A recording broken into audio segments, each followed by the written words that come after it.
स्वामी विवेकानंद की प्रेरक कहानी। घमंड कभी न करने का ज्ञान। तो बात उस समय की है जब स्वामी विवेकानंद अपने लोकप्रिय शिकागो धर्म सम्मेलन के भाषण के बाद भारत वापस आ गए थे। अब उनकी चर्चा विश्व के हर देश में हो रही थी। सब लोग उन्हें जानने लगे थे।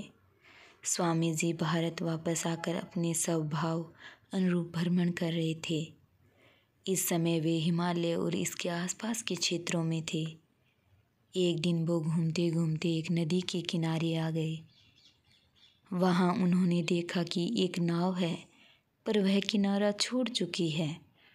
तब वे नाव के पास आने के इंतज़ार में वहीं किनारे पर बैठ गए। एक साधु वहाँ से गुजर रहा था। साधु ने स्वामी जी को कहा, अकेला बैठा देखो।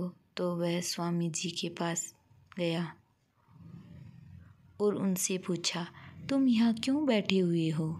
स्वामी जी ने जवाब दिया, मैं यहाँ नाव का इंतज़ार कर रहा हूँ। साधु ने फिर पूछा, तुम्हारा नाम क्या है? स्वामी जी ने कहा, मैं विवेकानंद हूँ। साधु ने स्वामी जी का मजाक उड़ाते हुए उनसे कहा, अच्छा, तो तुम वो विख्यात विवेकानंद हो जिसको लगता है कि विदेश में जाकर भाषण दे देने से तुम बहुत बड़े महात्मा साधु बन सकते हो। स्वामी जी ने साधु को कोई जवाब नहीं दिया।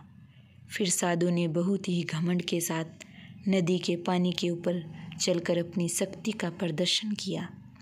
कुछ दूर चलने के बाद साधु ने स्वामी जी से कहा, क्या तुम मेरी तरह पानी पर पैदल चलकर इस नदी को पार कर सकते हो?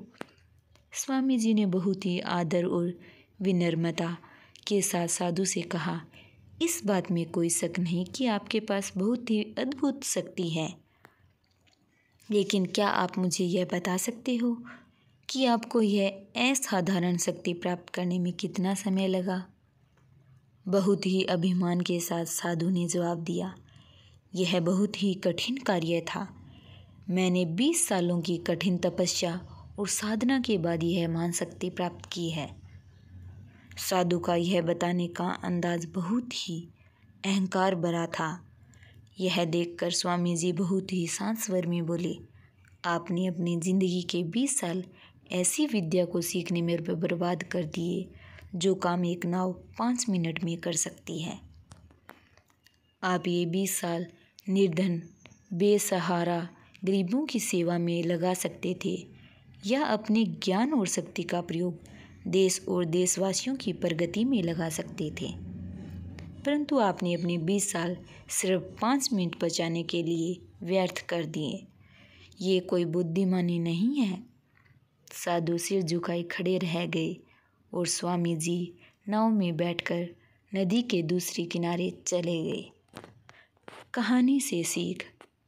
इस प्रकार इस कहानी ने हमें बताया कि ज्ञान और शक्ति का सही प्रयोग आवश्यक है। किसी शक्ति को प्राप्त करके यदि हम उस पर घमंड करते हैं तो यह मूर्खता है।